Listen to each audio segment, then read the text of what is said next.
bringing Israel to the world.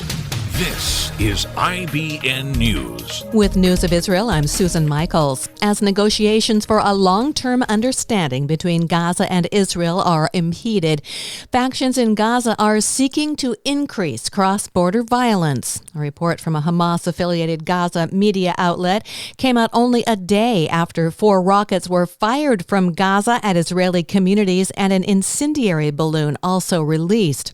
The rockets are said to have been from an independent faction of the Islamic Jihad. The IDF responded to those rockets by carrying out strikes against targets in the northern part of the Strip. The IDF spokesperson's unit said in a statement, "The IDF regards the rocket attack from Gaza into Israel as grave and will continue to act against any attempt to harm Israeli civilians and considers the Hamas rulers responsible." Just before the deadline, the Jewish Home Party joined with Israel's more mainstream right-wing parties under the leadership of Defense Minister Naftali Bennett. This coming after Jewish Home leader Rafi Peretz was forced to back out of a previous agreement with the far-right Atzma Yehudit party, led by Itamar Ben-Gvir. Leaders of the right-wing parties were called to the Prime Minister's office for lengthy discussions on the risks of running separately not long before the deadline. Prime Minister Benjamin Netanyahu and the ruling Likud party were concerned about potential loss of right-wing votes if the religious right parties ran separately, as they had done in previous elections this year, which prevented the Prime Minister from forming a coalition.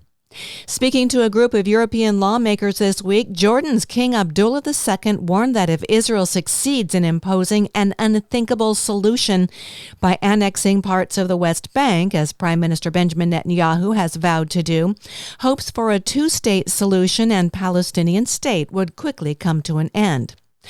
Also speaking of tensions between the U.S. and Iran, the Jordanian monarch said a war between the two powers would bring untold chaos to the world.